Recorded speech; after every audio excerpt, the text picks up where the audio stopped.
안녕하십니까? 반갑습니다. 민법, 민사법 계속 가도록 하겠습니다. 앞에서 권리능력자인 자연인에 대해서 봤고요. 이제는 법인에 대해서 보겠습니다. 그러니까 법에서 인정하는 사람이다라고 하는 거죠.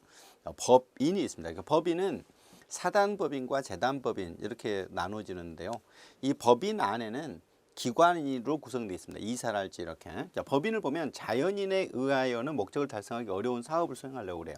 그래서 법률에 의해서 권리 능력이 부여되는 단체를 말해요. 그러니까 법인이라는 건 단체예요. 개인이 아니라. 자연인은 개인을 말하는 거고 법인은 단체를 의미하게 됩니다. 그래서 법에서 권리 능력자로 인정을 해주는 거죠. 예를 들면 어떤 대기업이 있다. 자, 그러면 주식회사다. 그러면 주식회사를 이제 법인으로 하게 되면요. 주식회사 어떤 대표이사의 재산과 그 주식회사 재산이 분리가 돼요. 그 단체가 법인이 되면 법인 재산이 있기 때문에 만약 그 법인 재산을 건드리게 되면 횡령죄라고 해서 범죄가 되죠. 자, 법인제도 목적은 법적 거래를 관리하게 하고 단체와 구성원의 재산을 분리를 하려고 하는 거죠. 독립된 걸로 다루는 겁니다. 왜 그러냐면 단체에 관련된 사람들이 많이 있기 때문에 그렇죠.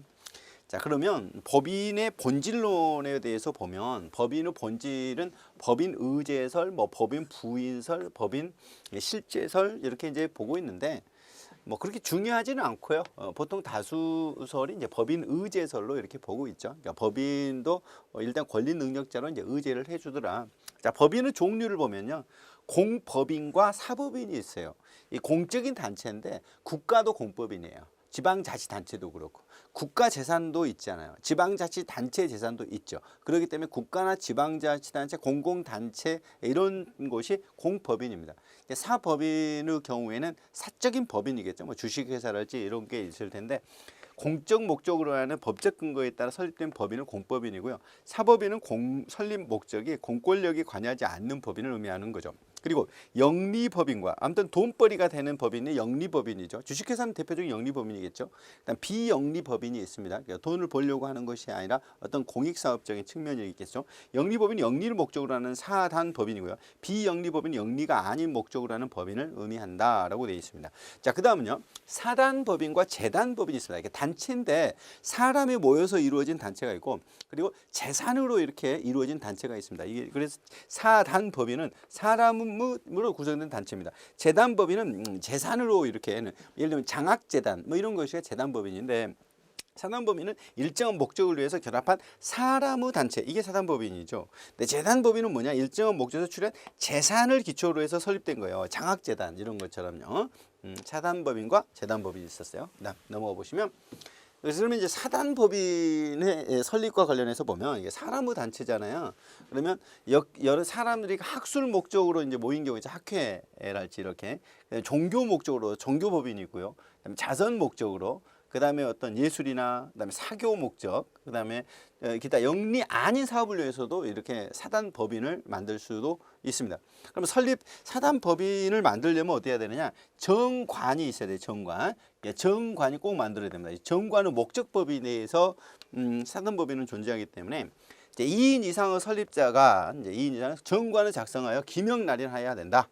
자, 정관의 필요적 기재사항이 있습니다. 이게 반드시 기재를 해야 되는 사항이 있는데 일단 이제 목적이 들어가야 돼요. 목적. 그다음에 명칭, 그다음에 사무소가 있어야 되고요. 소재지. 자산에 대한 규정이 있어야 됩니다. 이사의 임명에 관한 사항, 그다음에 사원 자격의 득실에 관한 사항, 그다음에 언제부터 이렇게 존립하고, 그다음에 해산 사유를 정해서 그 사유와 이런 걸 다 해야 돼요. 정관은 꼭 작성이 돼야 됩니다. 자, 그럼 정관 작성한 다음에 주무관청의 허가를 받아야 돼요. 예를 들면 뭐 교육부 허가랄지 또는 행정안전부랄지 이렇게 허가를 받도록 하고 있습니다. 그래야 법인이 돼요. 자, 그러면 정관을 작성해서 법인의 허가를 주무관청의 허가를 받아야 된다. 그래 법인으로 할 수 있죠. 그리고 등기를 합니다. 이게 설립 등기, 등기가 이루어져서 이렇게 법인이 되는 거죠. 정관을 작성해서 주무관청의 허가를 받고 등기를 하는 거죠. 재단법인 설립을 보면 재단법인 설립은 비영리성이에요. 재단법인은 영리가 아니라 비영리입니다. 이거는 재단법인은 사원이 없기 때문에 언제나 비영리다. 언제나 비영리다. 언제나 비영리예요. 사단법인은 영리일 수도 있고 비영리일 수도 있는데 재단법인은 언제나 비영리입니다. 일단 재단법인도요. 정관은 작성해야 돼요. 정관 작성이 필요합니다. 재단법인은 설립자, 예를 들어 장학저대를 만들려고 한다. 일정한 재산을 출연하고 정관을 작성해서 기명 날연해야 됩니다. 정관에는 목적, 명칭, 사무소 있어야 되겠고, 자산이 있다면 자산, 그리고 이제 재산 출연처니까 이사의 임명에 관한 사항, 이렇게 이제 좀 간단하죠. 일단 허가를 얻어야 되고요. 그리고 등기가 이루어져야 됩니다. 이건 같죠. 허가, 등기, 주무관청의 허가, 등기. 이것도 재단법인은 절차였습니다. 다음 넘어가시겠습니다. 이제 법인의 능력입니다. 법인의 능력. 법인도 자연인과 마찬가지로 권리의 주체, 그러니까 뭐 소유권의 주체. 예를 들면 토지도 소유할 수 있고 건물도 소유할 수 있고 그렇죠. 그래서 권리 능력, 그다음에 행위 능력, 불법 행위 능력을 다 가집니다. 근데 이 행위는 직접 법인이 할 수는 없기 때문에 이사, 대표이사 등 기관을 둬서 하게 될 거예요. 법인은 법률의 규정, 정관의 목적 범위 내에서 권리 능력을 제한받습니다. 자, 권리 능력을 보면 법인의 권리 능력입니다. 제한이 되는데 성질에 의한 제한이 있죠. 법인은 사람만 갖는 생명권을 가질 수 없죠. 그리고 법인이 상속권이 있을 수는 없어요. 그래서 법인이 친권을 가질 수는 없어요. 신체가 없죠. 이제 육체상의 자유권 이런 거는 가질 수 없죠. 특히 이 상속권도 없습니다. 당연히 생명권도 없지만 상속권 이런 거 없죠. 법인은. 그 다음에 법률에 의한 제한입니다. 법인은 법률에 조차 정관에 정한 목적 범위 내. 아무튼 정관으로 정한 목적 범위 내에서만 바로 법인이 되는 겁니다. 정관의 목적 범위 내에서만 되는 거죠. 자, 행위 능력은 법인은 권리 능력 범위 내에서 권리 능력이 있으면 행위 능력이 바로 있어요. 근데 다만 이제 행위는 정관 목적 범위 내에서 이제 이루어지겠죠. 기관을 통해서 이루어질 거예요. 그 다음에 불법 행위 능력입니다. 불법 행위 능력. 법인은 이사가 있죠. 기타 대표자가 있는데 그 직무에 관하여 타인에게 가한 손해. 예를 들면 지금 이제 뭐 주식회사를 법인으로 했다. 자, 그러면 거기에 직원들이 다른 사람에게 회사 이름으로 이렇게 회사 일을 하다가 아무튼 손해를 가했다는 거죠. 그러면 배상할 책임이 있다는 거예요. 법인이 이렇게 배상할 책임이 있다. 예를 들면 음식점을 법인으로 했는데 음식점 종업원이 이렇게 가다가 뜨거운 물을 부어가지고 지금 손님이 지금 돼버렸다. 이럴 때 배상할 책임이 있다는 거죠. 이사 기타 대표자는 이로 인한 자기의 손해배상을 면하지는 못해요. 그러니까 이 개인 책임을 면하는 건 아니에요. 일단 법인도 책임을 지지만 이사와 대표자가 책임이 있다면 거기에 대해서 책임을 지겠죠. 이렇게 갑니다. 그럼 예를 들면 삼성이 있다. 자, 그리고 이제 이 삼성의 이사 대표자가 있다. 자, 그러면 여기에 이사 대표이사가 잘못했을 때 일정한 한도에서 법인이 책임져요. 근데 이 이사 대표자도 책임을 면하지는 않는다는 거죠. 그러니까 법인은 목적 범위 이외의 행위. 그래서 목적을 범위를 벗어났다는 거죠. 법인 행위가 아니야. 그럴 때 타인에게 손해를 가한 때는 그 상황 의결에 찬성하거나 의결을 집행한 사원이나 이사, 기타 대표자가 연대하에 책임을 지지 법인이 책임을 지지는 않죠. 왜냐하면 법인은 목적 범위를 벗어났기 때문에 이때는 사원, 이사, 대표자가 이럴 때는 연대하여 그 사람들 책임을 넘어가겠습니다. 이제 법인은 기관입니다. 이제 법인은 이제 기관을 두어서 하도록 할 수 있어요. 법인이 직접 활동할 수는 없으니까 이사인데 대외적으로 법인을 대표하고 대내적으로 법인의 사무를 집행하는 기관입니다. 네, 필수 기관이죠. 이사가 반드시 있어야 돼요. 사단 법인과 재단 법인은 반드시 이사를 두어야 한다. 이사의 수는 1인 또는 수인이라도 무방합니다. 정관으로 정할 수 있습니다. 1인도 되고 수인도 되는 거예요. 한 명도 되는 거예요. 반드시 2명 이상해야 되는 건 아닙니다. 그리고 이사는 재단법인, 사단법인도 반드시 있어야 된다는 거죠. 그다음에 이사의 임명인데 이사의 임명에 관한 건 필요적 기사입니다. 이사의 임명, 그다음 면직 이런 거죠. 그다음에 이사는 어떤 일을 하느냐? 직무인데 일단 법인을 대표하고요, 그죠? 대표권이 있어요. 이사는 법인의 사무에 관한 각자 법인을 대표합니다. 각자 대표가 원칙이고 법인의 대표에 관해서는 대리에 관한 규정을 주장하죠. 그다음 대표권은 제한입니다. 대표권은 정관이나 사원총회의 의결로 제한할 수 있습니다. 대표권은 제한은 정관에 기재하여야 효력이 생기죠. 정관에 기재되어야 됩니다. 그리고 등기해야만 제3자에 대항할 수 있어요. 그러니까 이 정관에 기재를 안 하면 이 의결권 제한은 효력이 없어요. 근데 정관에 기재했다 할지라도 등기를 안 하면 제3자한테 대항을 못 해요. 그다음 사무 이렇게 집행입니다. 이사는 법인은 모든 사무를 집행할 권한이 있어요. 이사가 여러 명이다. 그러면 정관에 다른 규정이 없으면 법인 사무 집행은 이사의 과반수로 결정해요. 이사가 이제 예를 들면 5명이다. 그러면 3명이 이렇게 찬성을 해야 되겠죠. 직무를 집행하는 이사는 선량한 관리자의 주의로 직무를 해야 되겠죠. 넘어가겠습니다. 자, 우리는 법인에 대해서 보겠네요. 예, 기타 대표 기관입니다. 이사를 받고 임시이사가 있어요. 임시이사. 임사는 뭐냐? 이사가 없거나 결혼이 있어. 결혼. 이사가 지금 뭐 이제 사고 났다. 이제 결혼이 있다. 이럴 때 손해가 생길 염려가 있을 때 법원은 이해관계인이나 검사가 정해져. 이해관계인이나 검사도 가능해요. 청구에 의해서 임시이사를 누가 선임해요? 법원이 선임하는 거죠. 임시이사를. 일단 이사가 없어. 이사 공백이 생겼어. 이럴 때 손해가 생길 것 같아. 그럼 법원이 이해관계나 검사 청구에 의해서 일단 임시이사를 선임을 해야 되는 거죠. 자, 특별 대리인이냐? 법인과 이사 사이에 이거는 이익이 상반되는 사항에 관해서 대표권이 없어요. 그러니까 이 법인과 이사 사이, 이사와 이 관계 여기서 이제 계약을 한달지 이런 경우예요. 임시이사는 이사가 없을 때고요. 특별 대리인은 법인과 이사가 이렇게 할 때 이때는 이제 이해관계 검사 청구에 의해서 특별 대리인을 선임을 하는 거죠. 이때 이제 법원이 직무대행자인데 가처분 명령에 따른 정함이 있는 경우 외에는 법인은 통상 사무에 속하지 아니한 행위를 하지 못한다. 통상적인 사무만 해야 돼요. 이사가. 자, 그다음 넘어가 보시면 감사예요. 감사. 사단법인과 재단법인은 감독기관으로서 임시기관이 감사죠. 이제 잘 하는지를 정관이나 이게 총회의 결의로 1인 또는 수인이 감사를 할 수 있죠. 한 명도 되고 여러 명도 돼요. 자, 그다음에 직무 권한을 보면 법인은 재산 상황을 감사할 수 있고요. 재산. 그다음에 이사의 업무 집행 상황. 재산 상황 업무 집행에 관하여 부정, 불비한 것이 있음을 발견할 때는 이를 총회나 주무관청에 보고해야 되겠죠. 잘못한 거. 보고를 하기 위해 필요한 때는 총회를 소집하는 일, 이런 것들이 이제 직무 권한이죠. 자, 넘어가시죠. 이제 감사 권한을 받고요. 그다음 사원총회에 있어요. 지금 이제 이사를 받고 감사를 받고요. 지금 이제 법인의 기관을 보고 있습니다. 사원총회는 사단법인을 구성하는 사원 전원으로 구성된 의결기관입니다. 다 모여서 최고 의사결정 기관이겠죠. 거기서 반드시 두어야 하는 겁니다. 필수기입니다. 필요기관. 재단법인은 사원이 없죠. 그래서 사원총회 없죠. 당연히. 재단법인은 사원총회가 없고요. 사원총회는 당연히 사단법인에서만 있어요. 총회는 뭐하냐? 정관에서 이사나 그 밖의 임원의 위임한 사항을 제외하고 법인은 모든 사항을 결의할 수 있을 거예요. 이제 위임한 사항은 이사가 하니까. 자, 총회의 종류를 보면 통상 총회는요. 사단법인 이사는 매년 1회 이상. 통상 총회는 1년에 한 번 하는 거야. 통상 총회 1년에 한 번. 근데 이제 1년에 한 번 하는데 이제 부족할 수 있죠. 그래서 임시 총회를 하는데 이사는 필요하다고 인정할 때 임시 총회를 소집할 수 있다. 그래서 누가? 이사가 이제 소집을 하는 거예요. 총 사원의 5분의 1, 특이하게도 4분의 1도 아니고 3분의 1도 아니고 총 사원은 5분의 1 이상으로부터 회의 목적상을 제시해서 청구하잖아요. 임시총회 소집해야 되는 건데 일단 법인의 통상총회는 1년에 한 번.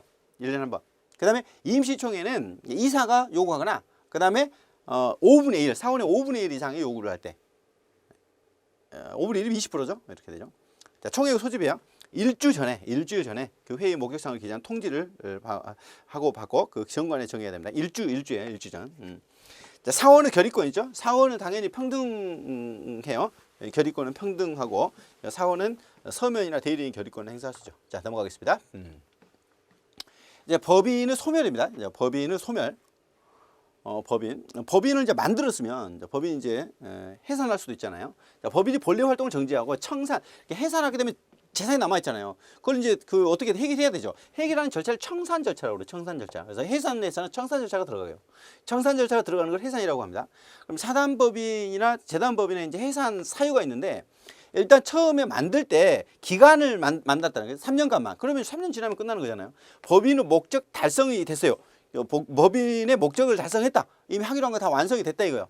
달성이 불능, 기타 달성할 수가 없어. 기타 정관에 정한 해산 사유가 있어요. 자, 또는 이제 파산 나서 재산은 이제 하나도 없어. 설립허가가 취소돼 버렸어.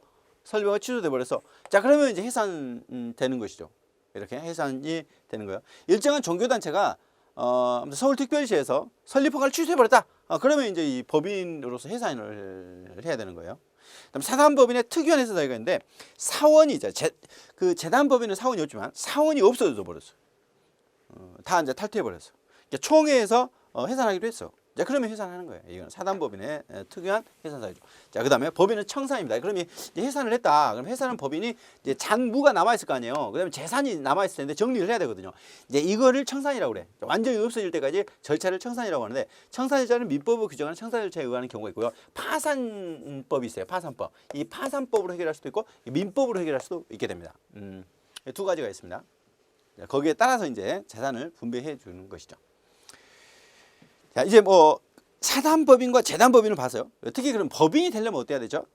주무관청 허가를 받고 등기를 해야 되잖아요. 정관 작성해가지고 거기에 등기를 해야 되는데 보면 권리 능력 없는 사단이에요. 그럼 권리 능력 언제 생기느냐? 등기를 해야 되거든. 근데 등기가 안 된 경우를 권리 능력 없는 사단, 단체인 거예요. 보면 사단법인으로 바탕이 되는 단체를 이루고 있는데 실질적으로 법인격을 갖추지 못해서 아무튼 등기가 안 됐어. 등기는 돼 있지 않는데 지금 단체를 만드는 거야. 이게 이제 바로 권리 능력 없는 사단입니다. 자, 그러면 이 권리 능력 없는 사단에게도 어떤 효과를 불 수 있느냐? 요게 이제 여기서 논점이죠. 이제 요건을 보면 권리 능력 없는 사단이 되기 위해서는 최소한 사단으로서 실체는 있어야 돼. 단체로서 어떤 실체는 있어야 되는 거야. 정관 규약을 가지고 있고 정관은 있어야 돼요. 당연히 정관은 있어야 되고 의사 결정 기관이 이사였잖아요. 이사. 그리고 또 집행기관 등 대표자도 있어야 되고 조직은 갖춰야 돼. 자, 구성원의 가입, 탈퇴 등으로 인한 변경 관계없이 단체 그 자체로서 존속이 있어야 된다. 재산도 있고 이제 확정이 돼야 돼. 다만 뭐가 없냐? 등기가 안 된 거야. 등기. 실체는 있는데 등기나 또는 주무관청 허가가 없는 이런 거야. 그럼 형태는 뭐냐면 종중 있죠. 종중. 문중이라고도 하는 건데 이게 이제 실체는 있어. 실체는 있는데 등기가 돼 있지 않는 단체인 거야. 근데 종중 재산이 있잖아요. 문중 재산 이렇게 이제 말하잖아. 그렇기 때문에 이 권리 능력 없는 사단으로서의 어느 정도의 어떤 소유권을 인정을 할 것인가. 요게 이제 논점이 되는 거죠. 교회 재산이 또 있잖아요. 교회도 뭐 법인으로 안 해도 단체로서 실체를 갖고 있단 말이야. 집합건물 관리단, 그다음에 자연불악, 아파트 분여회 이게 아무튼 단체로서는 있고 분여회 또 재산이 있어. 회비 걷어가지고 갖고 있단 말이에요. 불악 재산도 있고 이렇게 마을 재산, 관리단 재산이 있단 말이에요. 이랬을 때 권리 능력 없는 사단에게 되는 건데, 자 그럼 넘어가 보시면 그러면 이제 권리 능력 사단으로서 권리를 인정한 경우 인정이 돼요. 자 이제 그다음에 이제 방금까지는 권리 능력의 주체를 봤어요. 권리를 누가 가질 수 있냐? 자연인과 법인이 가질 수 있다. 근데 법인에는 사단법인과 재단법이 있다. 그런데 여기에 법인격을 아직 갖추지 못한 권리 능력 없는 사단도 일정한 경우에 이 권리를 가질 수 있더라. 권리의 주체죠. 누가 갖느냐? 이제는 객체예요. 객체. 내가 이 소유권을 가져. 얘는 뭔데? 얘는 물건이라고 그래. 얘를. 그러면 이 물건에 대해서 이제 소유권을 갖게 되는데 이제 권리의 객체입니다. 이제 물건은 그럼 뭐냐? 유체물. 지금 눈에 보이죠? 이렇게 형체가 있죠?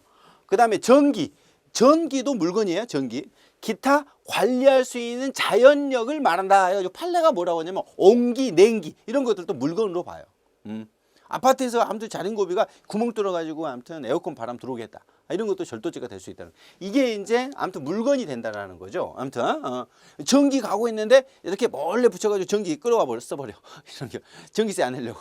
이게 뭐 옆집으로 전기세가 다 나와. 이런 경우도 이렇게 물건을 훔친 거나 똑같이 된다는 거죠. 그래서 물건이라는 게 우리가 유체물만 되는 게 아니라 관리할 수 있는 것이면 이런 건 물건의 개념으로 포함된다는 거죠. 우리가 생각하는 물건하고 좀 다르다는 거죠. 자 그러면 유체물 관리 가능한 자연력이 하고 사람이 관리할 수 있어야 하고 사람이 아닌 외계의 일부여야 된다. 그러니까 이게 뭐냐면 신체의 일부는 물건이 아니에요. 손가락 이게 물건이라고 하지 않다 말이에요. 손가락 이건 물건이 아닌 거야 이게. 신체의 일부는 물건이 아니에요. 근데 신체의 일부로부터 분리되면 물건이 될 수 있어요. 신체의 일부로부터 분리되면 물건이 이렇게 될 수도 있죠. 예를 들면 내 장기는 일부가 아니잖아. 근데 장기를 하나를 뗐어. 그래서 누구를 주려고. 그럼 떼냈어. 이건 물건이 되는 거야. 떼냈으면. 독립한 물건이어야 된다. 자, 물건의 종류를 보면 부동산과 동산이 있어요. 많이 들어보셨을 텐데 부동산은 토지와 건물 그리고 토지 위에 정착물 이런 건데 토지 및 정착물은 부동산인 거야. 이게 토지하고 그 토지 위에 이제 붙어 있는 것들. 그다음 부동산 이외의 물건은 동산인 거야.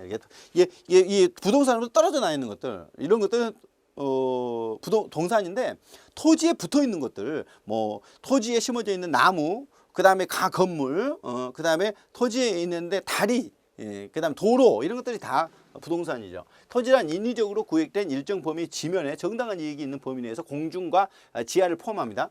이제 공중, 지하. 그다음 정착물은 토지에 고정적으로 부착되기 쉽게 이동할 수 없는 물건이죠. 건물, 수목, 과실. 미분리 과실이니까 지금 상하가 열려 있어. 아직은 이제 분리하지 않은 상태야. 자 그러면 지금 그 땅 주인한테 속해 있는 거죠. 같이 교량, 다리 이런 것들이 다 부동산에 들어가요. 자 그다음에 주물과 종물이라는 게 있어요. 주물과 종물. 그럼 주물은 뭐냐? 주물은 이렇게 주된 물건인가요? 물건의 소유자가 이게 상용에 공용하기 위해서 다른 물건에 부속하게 한 경우에, 그래서 부속하게 한 경우에 그 기본이 되는 물건, 이게 주물인 거예요. 그 부속물을 종물이라고 하는 겁니다. 그럼 뭐냐면 배가 있으면 노가 따라오잖아. 그럼 배는 주물이고 배에 따라온 노는 종물이 되겠죠. 이렇게 되는 거예요. 예를 들면 아메리카노 커피를 샀다. 그러면 커피는 주물인 건데 커피 하다 보니까 어떻게 스트로우가 따라오잖아요. 이런 걸. 그래서 주물과 종물 이렇게 이제 말하는 겁니다. 자물쇠를 사면은 자물쇠만 있는 게 아니라 열쇠가 있어야 돼요. 열쇠가 따라와야 되고 시계를 사게 되면 시계 줄이 따라오게 되겠죠. 이런 관계. 그래서 전자를 주물이라고 후자를 종물이라고 한다. 하나를 사면은 따라오는 관계. 이런 거를 주물, 종물 이렇게 말한다. 넘어가 보시면 종물이 이제 되기 위한 요건이죠. 주물의 상용에 이바지해야 돼. 만약 그렇지 않으면 독립된 물건이 되겠죠. 주물에 부속되어 있다고 인정될 만큼 어느 정도 밀접한 관계가 있어야 되고 독립된 물건이어야 돼요. 일단 독립된 물건이어야 돼. 주물과 종물 모두 동일한 소유자에게 속해야 된다. 근데 동일하지 않고 딴 사람 거면 아니지. 예를 들면 배가 있어. 근데 노가 없어가지고 친구 거 빌려왔단 말이야. 그럼 그건 종물이 아니지. 왜냐면 이 주물, 종물 왜 그러냐면 종물은 주물의 처분에 따라요. 배를 팔았잖아. 배를 팔면 노도 같이 가는 거지. 이렇게 가는 거죠. 예를 들면 건물이 있다. 자, 건물에 있으면 건물에 따라 있는 이렇게 형광등이 있다. 이렇게 그러면 형광등은 종물이잖아요. 그러면 어떻게 돼? 이렇게 야, 집을 팔면서 야 형광등은 내가 떼갈게. 이렇게 하면 안 된다는 거지. 그러니까 이게 같이 따라가는 거죠. 그러니까 주물의 처분에 종물도 따라가는 거야. 그렇기 때문에 이게 동일한 소유자여야 된다는 거야. 동일한. 소유자가 다르면 안 따라가지. 이게 다른 거 이 빌려왔단 말이야. 그러면 그걸 떼가야지. 종물의 효과는 종물은 주물의 처분에 따른다. 이렇게 되는 거예요. 그래서 이게 주물과 종물의 관계를 정하는 거죠. 다음 문제 다음 거 보실까요? 자, 원물과 과실이 있어요. 원물과 과실. 사과나무를 하나 기른다. 그러면 사과에 이렇게 사과가 열리겠죠. 그럼 돼지를 키운다. 그럼 돼지가 새끼 낳죠. 그렇죠. 그러면 이제 새끼가 나온단 말이야. 그러면 이 과실이 나오는 거예요. 과실. 근데 이제 과실에는 보시면 물건에서 생기는 수익을 과실이라고 그래요. 과실을 생기는 물건을 원물이라고 하고 거기에 이제 천연과실과 법정과실이 있어요. 과실에서 나오는 게 천연과실과 법정과실로 이렇게 나오는 거죠. 이 법정과실은 이자 같은 거 있잖아요. 이 건물을 빌려줘서 임대해줘서 그러면 거기에 이자가 나오잖아요. 그런 것처럼 사용료가 나오고 천연과실은 물건의 경제적 용도에 따라서 나오는 거야. 그래서 가축의 새끼, 돼지 새끼, 그다음에 과수, 열매, 사과나무에서는 사과, 그다음에 우유, 소에서 나왔죠. 이런 게 젖소에서 나왔다. 이런 경우가 천연과실이죠. 법정과실은 뭐냐? 물건의 사용대가예요. 사용대가. 금전 기반의 물건에서 집세, 그 다음에 토지의 지료, 토지 사용해가지고 뭐 한 달에 뭐 이제 50만 원 줬다 뭐 이런 거. 예, 금전의 이자, 이자, 돈 빌렸으면 이자, 건물 임대료 이런 것들이 법정 과실이죠. 천연 과실은 이제 바로 과실 열매 뭐 이런 거나 가축 새끼 이런 거네. 자, 그 다음에 넘어가 보시면 이제 법률 행위입니다. 법률 행위. 그러면 이 법률 행위가 좀 복잡한데 여기에 보시면 자, 여기는요. 이렇게 자, 이 A라는 사람하고 A라는 사람이 아파트가 있어. 아파트가 있고 그냥 B라는 사람은 뭐 5억의 아파트를 산다. 매매를 했다. 매매를 했다. 그러면 이거를 계약이라고 그래. 네, 계약. 매매 계약을 체결했어. 자, 그럼 매매 계약을 체결하면 이 A는 아파트를 줘야 되겠죠. 그다음 B는 5억을 줘야 되겠죠. 반대로 A는 5억을 받을 권리가 있겠죠. 그다음에 여기에 B는 5억을 아파트를 받을 권리가 있겠죠. 그러면 이 지금 아파트 누가 가지고 있어? A가 소유하고 있잖아. 소유. A가 소유하고 있어요. 그러면 아파트가 이제 매매 계약했으니까 이쪽은 이전 등기 해주겠죠. 이게 등기를 해준단 말이에요. 이전 해준단 말이에요. 이전. 자, 이전을 하게 되니까 어떻게 되죠? 아파트 소유가 B에게로 넘어가게 되는 거죠. 그러면 뭐냐면 이 아파트의 권리가 A였는데 권리자가 권리가 B에게로 이전한다는 거야. 이렇게 권리의 변동이라는 거야. 권리의 변동이라는 것은 권리의 발생, 변경, 소멸을 총칙하는 거야. 그러면 권리가 이쪽으로 넘어가게 되잖아요. 권리의 득실 변경 이런 걸 말한다. 권리는 그러면 권리가 언제 발생하느냐? 권리가 언제 발생하느냐? 그러면 이 아파트뿐만 아니라 어떤 여러 가지 물건에 대한 소유 관계가 생기는데 특정한 법률 요건에 따라 권리가 발생하는 것을 권리의 취득이라고 그래요. 권리의 취득. 자, 그러면 이 권리의 취득에는 어떤 것이냐? 이제 원시 취득과 그리고 승계 취득이 있어. 이전에 없었던 권리가 새로 생기는 거야. 산에 가가지고 야생 토끼를 잡아서 그러면 어떻게 내 거지 이렇게 무주물 선점이라고 그래. 주인이 없어. 딴 사람 거 갖고 오면 도둑놈이고 그렇죠. 거기에 산에서 기르는 사람이 있는데 가가지고 이 잡아버렸다 그러면 안 되는 건데 이게 지금 주인이 없는 그냥 야생 토끼야. 야생 토끼를 잡았어. 그러면 내 거지 이제. 이게 원시 취득이지. 그다음에 승계 취득을 보면 승계 취득은 타인이 가지고 있는 기존의 권리를 새롭게 하는 거야. 이제 이게 길동이가 갖고 있는 건물이 있었단 말이야. 이제 아파트가 있었는데 아파트를 네가 샀어. 자 그러면 이게 승계한 거잖아. 원래 길동이 건데 나한테 온 거죠 이렇게. 이 토끼를 친구가 기르던데 이게 친구가 토끼 새끼를 낳네. 여기에 토끼 한 마리 사왔어 내가. 이러면 승계 취득이지. 근데 산에 가서 잡았어 이렇게 주인 없는 거. 이거는 원시 취득이겠죠. 권리의 변동 보면 권리의 동일성을 잃지 않고 권리의 주체, 내용, 작용이 변경되는 거다. 이렇게 이제 보는 거야. 나중에 이제 하나씩 볼 거야. 이제 주체의 변경, 내용의 변경, 뭐 작용 변경 이런 것들은 뒤에서 다시 볼 거고. 그다음 권리의 소멸. 권리의 주체로부터 권리가 이탈해서 종국적으로 소멸하는 거야. 그러면 절대적으로 소멸하는 게 있는데 권리 그 자체가 객관적으로 소멸하는 겁니다. 권리 자체가 없어져 버리는 거 이런 거. 상대적 소멸은 권리 그 자체가 소멸되는 것이 아니라 그 주체가 변돼. 예를 들면 길동이한테 내가 샀어. 자 그러면 소유라는 게 뭐야? 나한테 온 거잖아. 이게 상대적 소멸이죠. 절대적 소멸은 뭐냐면 건물이 붕괴돼 갖고 없어져 버려서 지진 나 가지고 완전히 다 쓰러졌어. 그럼 어떻게 되죠? 이 건물에 대한 소유 관계가 없어지죠. 그렇죠. 이게 절대적 소멸이지. 이런 게. 객관적으로 없어져 버린 거야. 아파트가 있어. 아파트가 근데 지진으로 쓰러져 버려서 이건 절대적 소멸이야. 아파트를 나한테 팔았어. 그럼 상대적 소멸이지. 근데 나는 이제 취득을 했고 이렇게 되겠죠. 권리의 소멸. 일단 넘어가 보시죠. 자, 권리의 변동에 대해서요. 이제 권리의 발생은 절대적 발생은 건물의 신축. 이제 건물을 새로 지었으면 어때? 누가 없었잖아. 그러니까 새로 이제 지었으니까 이제 건물이 발생했죠. 무주물 선정. 아까 산에 가서 토끼를 잡았어. 그다음에 유실물 습득이라고 해가지고요. 이 유실물은 뭐냐면 길거리에서 여러분들이 여기 5만 원을 주었다. 5만 원을 줬어. 자, 그러면 신고해야 돼요. 경찰에서. 7일 안에 경찰서 신고합니다. 그럼 경찰서에 신고를 했는데 경찰이 이제 보관을 합니다. 6개월 동안 보관을 합니다. 6개월 동안 보관했는데 주인이 안 나타나. 자, 그러면 어떻게 되느냐? 죽은 사람이 취득할 수 있어. 그래서 유실물을 습득한 사람이 소유권을 취득하게 되거든. 5만 원을. 그럼 뭐야? 주인이 누군지 모르잖아. 그러니까 이거 원시 취득이라는 거예요. 그 당시에. 그다음에 취득 시효라고 해가지고요. 일정한 시간이 지나게 되면 뭐 이제 10년, 20년 정도 동안 이렇게 시간 오랜 기간 점유하고 있잖아요. 또는 등기하고 있잖아요. 자, 그렇게 되면 자기가 권리가 취득을 해버려요. 이게 이제 절대적 발생이고요. 선의 취득. 자기가 선의로 취득을 했을 때 이게 일정한 요건 하에서 권리 취득한다. 선이면. 그 다음에 매작물 발견이라고 해가지고 이것도 이제 처음으로 하는 거죠. 뭐 밭을 갈다가 보니까 밭에서 이렇게 뭐 500만 원 나왔네. 이렇게 누가 묻어놨나 봐. 주인이 안 나타나. 이제 이런 경우도 바로 절대적 발생이죠. 상대적 발생은요. 이전적 승계입니다. 포괄 승계는 상속이죠. 일단 부모님 거란 말이야. 부모님이 돌아가시니까 포괄적으로 나한테 이렇게 이전되고 있잖아요. 그죠? 회사 합병. 두 개의 회사가 있는데 하나로 딱 합해지니까 이렇게 이제 취득을 하게 됐죠. 이렇게. 포괄 유증은 뭐냐면 이게 사망과 동시에 유언으로 증여를 하는 거야. 유언으로 나 죽으면 너 다 가져라 이런 거죠. 이런 것도 똑같은 거고. 특정 승계는 매매 사고 파는 거, 증여 그냥 주는 거. 교환이라는 건 맞바꾸는 거. 그다음에 임대차 이런 것들이 이전적 승계지. 설정이라는 건 뭐냐? 설정은 지상권, 전세권, 임차권 이런 것들인데 지상권이라는 건 땅 사용권.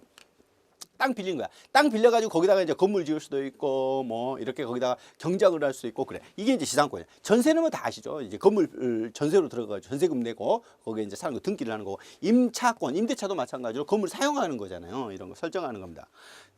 변동이고요. 주체의 변경, 권리의 승계. 권리가 이제 이렇게 길동에서 나한테 왔다 이거야. 그다음에 공유물 분할. 공유물이 이게 물건이 있단 말이야. 물건이 하나가 있는데 이렇게 하나가 있는데 두 개를 나눴어. 이렇게 이게 땅이야, 땅. 근데 이제 둘이 나눠가지고 이건 네 거, 이건 내 거 이랬단 말이야. 공유자가 공유를 하게 되면 일단 공유 지분으로 전체에 미쳐. 근데 이제 여기서 공유물 분할해 버렸다. 이거는 갑것, 이거는 을것 이렇게 했기 때문에 이거는 이제 새롭게 이렇게 주체가 바뀐 거죠. 자, 그 다음에 질적 변경이라는 게 있어. 물건의 인도를 목적으로 하는 어떤 채권. 이 소유권 손해배상 청구권을 변경했다. 자, 이게 무슨 말이냐면은 그런 거죠. 내가 이렇게 건물을 사기로 한 거야. 뭐 이제 자동차를 할까? 자동차를 사기로 했어. 근데 이 자동차가 이렇게 자동차를 저 채권자가 잘못해 가지고 못 주게 된 거야, 이렇게. 그럼 어떻게 돼? 자동차를 받을 수 없잖아, 이제. 못 쓰게 됐으니까. 그러면 돈도 줘. 이렇게 해야 되겠지. 물어주라.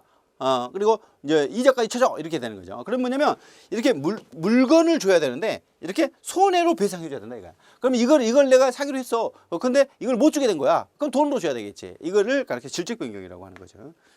그다음에 양적 변경이라는 건 제한 물건을 설정. 저당권 아시죠? 이 저당권을 설정한다. 그냥 땅이 있고 저당권이 설정된 땅은 다르잖아. 그러니까 저당권 설정하면 양적 변경이 되는 거야. 작용후 변경. 저당권은 순위가 승진한다. 뭐 2순위가 1순위로 간다지 뭐 이런 경우가 순위 변경이고. 그다음에 이제 부동산 임차권 등기 이제 이런 부분들도 이렇게 되죠. 자, 그다음에 권리의 절대적 소멸과 자, 이렇게 있어요. 절대적 소멸. 목적물이 멸실 다 사라져 버렸다. 아무튼 뭐냐 지진 나갖고 쓰러져 버렸다 건물이. 그다음에 변제를 채권 소멸했다. 다 아파서 돈. 그럼 못 써지는 거지 권리가. 권리가 포기. 나 안 받아도 돼. 너 돈 빌려줬는데 너 그래 잘 먹고 잘 살아. 안 줘도 돼. 매매 증여 등에 따른 권리가 이전돼 버렸다. 그러면 이제 저는 없어지지만 상대방은 취득을 하게 되죠.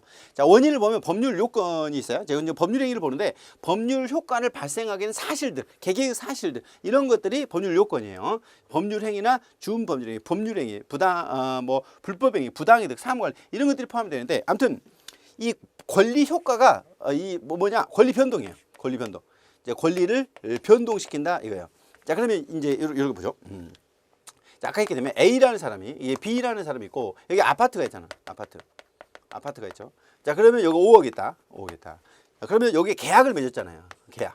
계약을 맺으니까 어떻게 돼? 권리 의무가 발생하죠. 권리 의무가 생겨요. 이제 이게 법률 효과야. 이제 권리 또는 의무가 생겨. 어떤 권리 의무가? 아파트를 달라. 5억을 달라. 아파트를 줘야 될 5억을 줘야 될 권리 의무가 생겨. 이걸 효과라고 그래. 그다음에 이거는 뭐냐? 이거는 이제 이게 이거지. 이게 요건이지. 요건. 이거 법률 요건이라고 그래. 이거 다른 말로 법률 행위라고 하거든. 법률 행위. 이 계약이 법률 행위야. 법률 행위. 그러면 법률 행위를 하니까 법률 효과가 나오죠. 이런 거죠. 그다음에 좀 내가 때려서 코가 부러져서 그러면 좀 돈 물어줘야 되잖아. 불법 행위 이런 것들이 법률 이게 요건이라고 그래. 이게 법률 요건이잖아. 그럼 법률 사실은 법률 요건을 구성하는 개개의 사실. 자, 이거 보시면 계약이 성립하려면 어떻게 되냐? A가 야 팔아라. 여기 이제 아파트 팔아라라고 이제 B가 청약을 해. 그러면 그래 내가 팔게라고 승낙을 하게 돼. 그래서 여기에 청약과 승낙이 이렇게 두 개가 합해지면 계약이 돼요. 그래서 이게 청약과 승낙을 법률 사실이라고 하고 계약을 법률 요건이라고 하고 그다음 계약을 하게 되면 아파트나 5억을 줘야 될 권리 의무가 생기는데 이걸 법률 효과라고 한다. 이렇게 좀 이제 정리하시면 될 것 같아요. 자, 이번 시간은 여기까지 하고요. 다음 시간에 가겠습니다. 수고하셨습니다.